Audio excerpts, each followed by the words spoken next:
Amigos, ¿qué tal? Buenas tardes, bienvenidos a 24 horas. Dos denuncias llegan a la Fiscalía General para que se investigue una presunta intromisión en la justicia durante el gobierno anterior. Hola María Gracia, ¿cómo estás? Hola Valerie, ¿cómo estás? Amigos, muy buenas tardes. Esto ocurre tras la revelación de los correos de las ex asistentes de presidencia, Pamela Martínez y Laura Terán, dentro del caso Sobornos 2012-2016. Con esta información empezamos.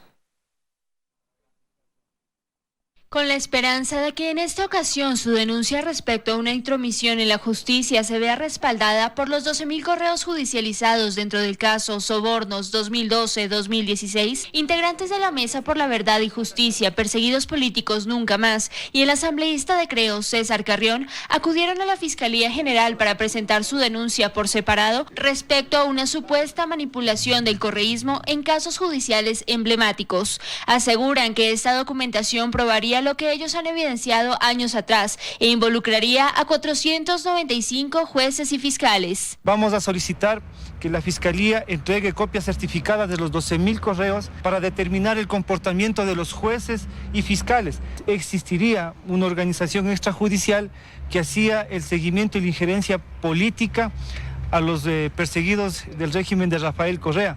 Las disposiciones que se tomaban desde Carondelet habrían alcanzado uno de los hechos trascendentales del correísmo, el 30S, por el cual, recuerdan, se procesó a más de 14.000 servidores policiales. 110 sentenciados, 1.200 bajas voluntarias y bajas forzadas. Ahora nadie sabe, ya se olvidaron cuando en aquella década decían prohibido olvidar. De comprobarse, aseguran, exigirán una reparación integral a las víctimas de una persecución política gestionada desde Carondelet. En Quito, Daniela Valencia, 24 horas. Y pese a la resolución de la Corte Constitucional de dar paso a la reforma parcial de la Constitución vía referendo para eliminar el Consejo de Participación, la Asamblea Nacional insistirá en una enmienda para únicamente quitarle funciones. El movimiento ahora tiene 180 días para recoger las firmas una vez que el CNE le entregue los formularios. Lo hacen tras recibir el visto bueno de la Corte Constitucional. Con esto se busca iniciar los trámites para eliminar el Consejo de Participación. Esperamos que el Consejo Nacional Electoral conozca el dictamen de la Corte en esta semana. La decisión de la Corte, dicen, debe ser tomada en cuenta por la Asamblea y dar paso a las propuestas de reforma parcial. Lo lógico, inclusive, para ahorrarnos tiempo y recursos en el tema de estar consiguiendo firmas, que aparte estos toma 6 meses para hacerlo, creo que puede ser mucho más rápido y mucho más eficaz que lo haga la misma Asamblea Nacional. Lo que se pronuncia la Corte tiene que ver con la eliminación, y lo que tiene que ver, lo que nosotros hemos venido discutiendo hace más de 2 o 3 semanas, es específicamente delimitar las competencias al Consejo de Participación Ciudadana. Por eso, desde el acuerdo legislativo, dicen, van a insistir en la enmienda para limitar al Consejo de Participación. Creo que es algo bastante riesgoso, posiblemente el que se vaya a una consulta popular. Es muy arriesgado. El riesgo es por votos. El riesgo es eso. Preferible, creo que lo debemos tratar en la Asamblea Nacional. Aunque la propuesta de enmienda aún no está definida al 100%, pues le falta acuerdos. Está faltando es el consenso político.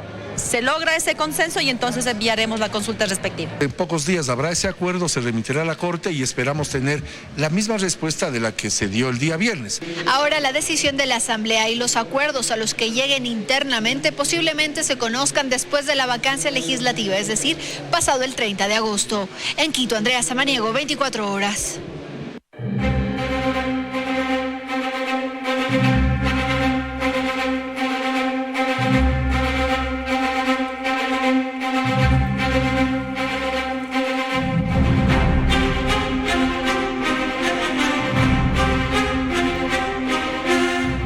Este 10 de agosto el Ecuador cumple 40 años del retorno a la democracia, 4 décadas de historia política, económica y social que Teleamazonas quiere recordar destacando los momentos más trascendentes para los ecuatorianos. Aquí iniciamos una serie de 4 reportajes que resumirán una década de historia desde el retorno a la democracia.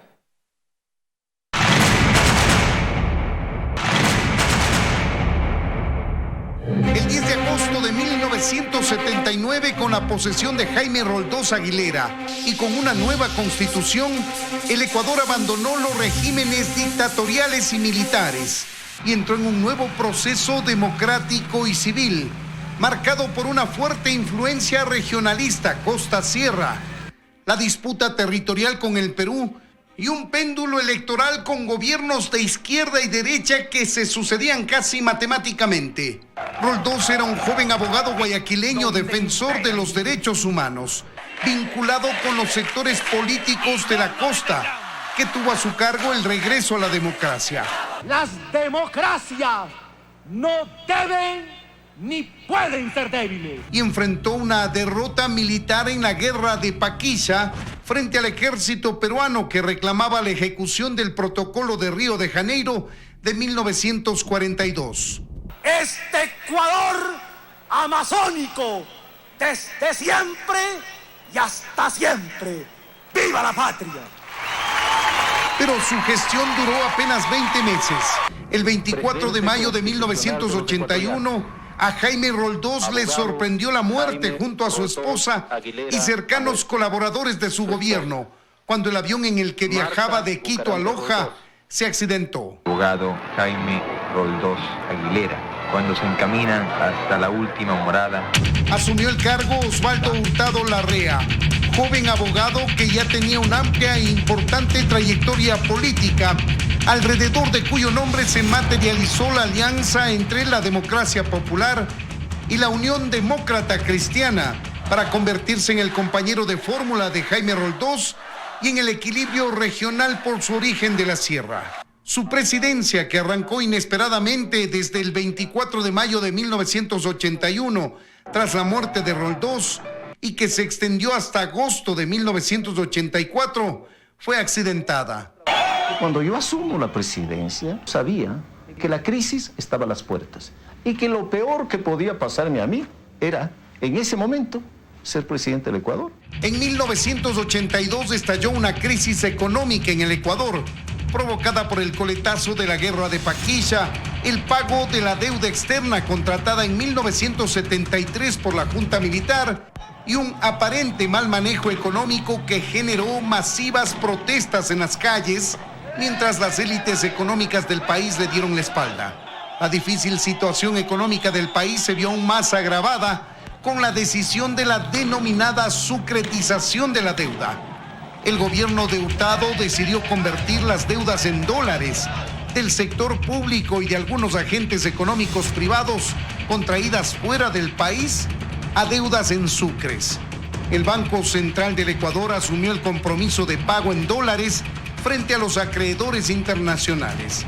Y de esta manera las deudas externas privadas pasaron a engrosar la deuda pública de nuestro país. Y con ello vino una fuerte devaluación del sucre frente al dólar. Eso generó un paro general de trabajadores y manifestaciones estudiantiles. Así concluyó el gobierno de Osvaldo Hurtado, que pasó la posta al gobierno de León Febres Cordero, que se impuso en las elecciones al socialdemócrata Rodrigo Borja. León Febres Cordero heredó la crisis económica que se agravó aún más. En su gobierno nació un movimiento subversivo, el Alfaro Vive Carajo, que cometió una serie de asaltos bancarios, secuestros y demás delitos para financiar su actividad subversiva, que fue duramente combatida por Febres Cordero.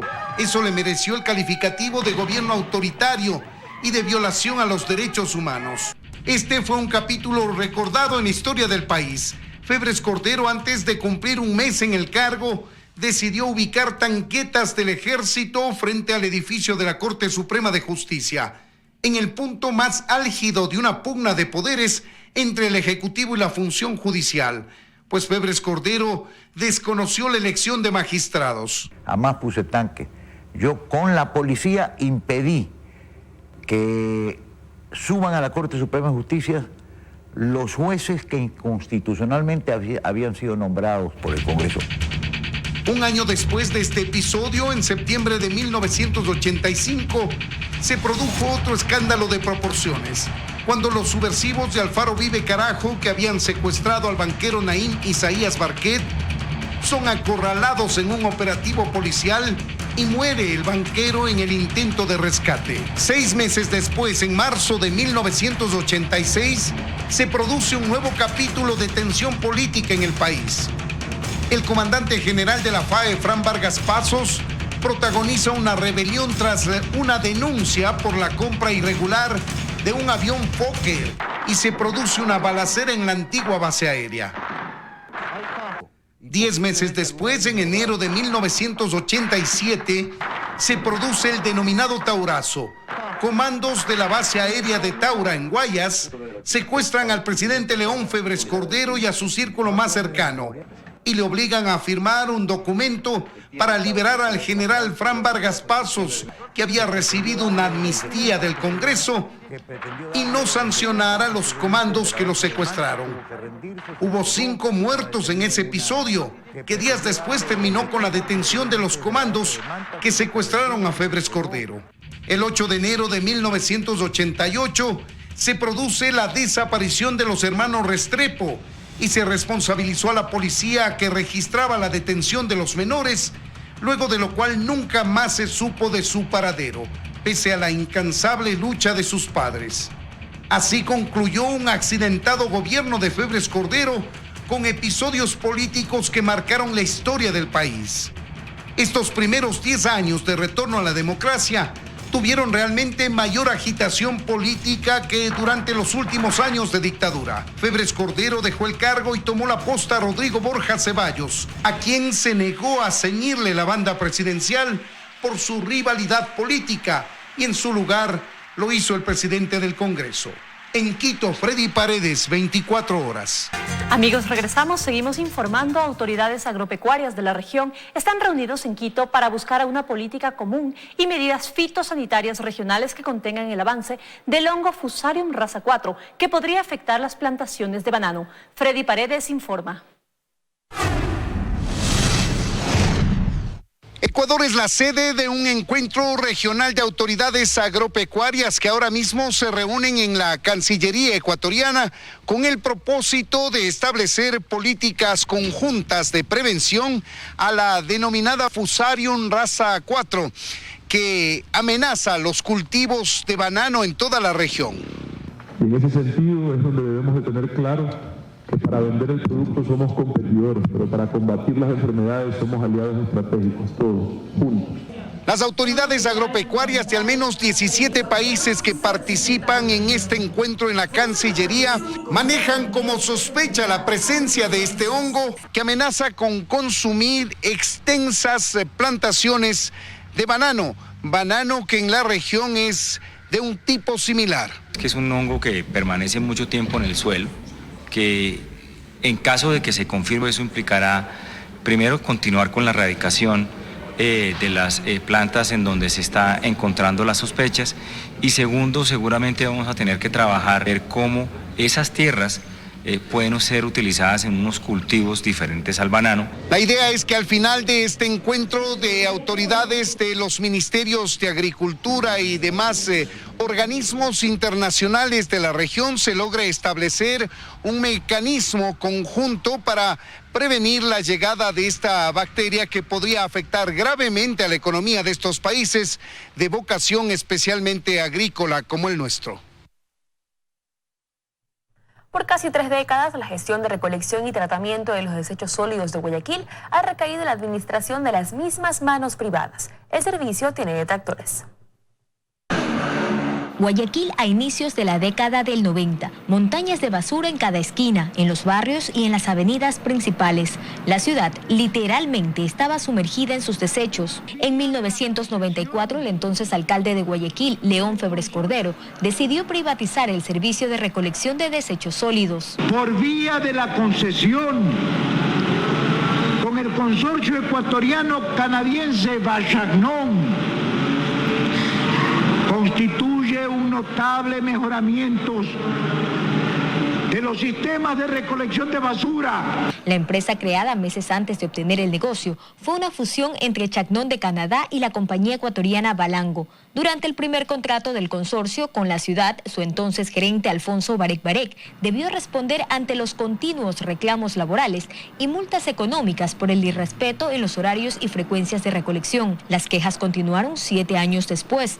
En el segundo contrato, en esa ocasión, un nuevo gerente, Samuel Reyes Salvador, defendió la empresa. Cuando a Bachagnon se le terminó el contrato 16 años después, entró Puerto Limpio. Esta empresa está conformada por Hidalgo y Balango. Esta última última, accionista mayoritaria de la saliente Bachacnón y en la cual Samuel Reyes Salvador es administrador. Puerto Limpio, con Samuel Reyes Salvador como gerente, manejan hasta la actualidad el servicio de recolección de basura en la ciudad. Casi 30 años después, el malestar por el servicio continúa, al igual que estas imágenes. Por lo menos pongo un cartel del horario que pasa la recolección de basura. Riegan el agua, el líquido, y hay veces como hay esas plataformas que usted ve allá al frente parqueadas, no recogen las que están abajo y se van. Mismo en la Marte Roldós lo mismo pasa, que hay bastante gente y por lo mismo hay bastante basura. Ambas empresas, a través de conexiones, Balango junto a Urbacer de España, formaron Urbaceo, y Pasa junto a Hidalgo conforman Guayaquil Limpio.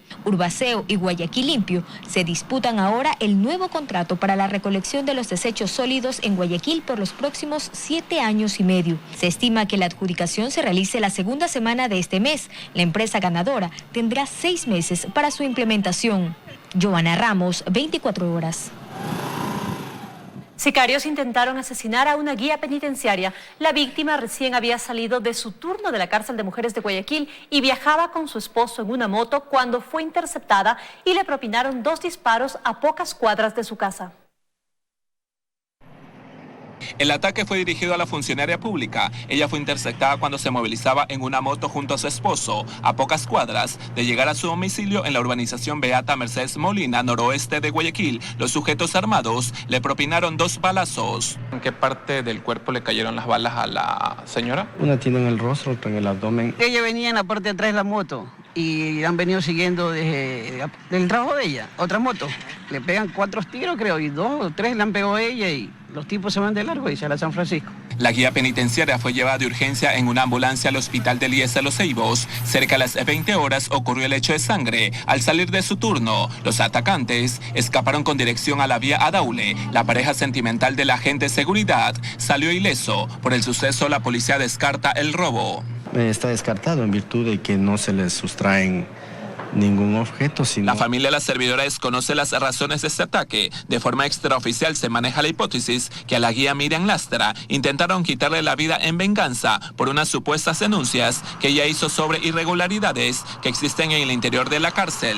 La agente de seguridad penitenciaria se encuentra en observación en la unidad de cuidados intensivos de aquí del hospital del IES de Los Ceibos. Se conoce que los galenos en horas de la madrugada le han realizado varias intervenciones quirúrgicas para extraerle las balas. Su evolución ha sido favorable. De oficio, la Fiscalía con la policía iniciaron las investigaciones. Allegados de la víctima no han colocado la denuncia por el atentado. Además, ellos prefirieron no hablar ante los medios por temor a represalias. Paul Tutibén, 24 horas.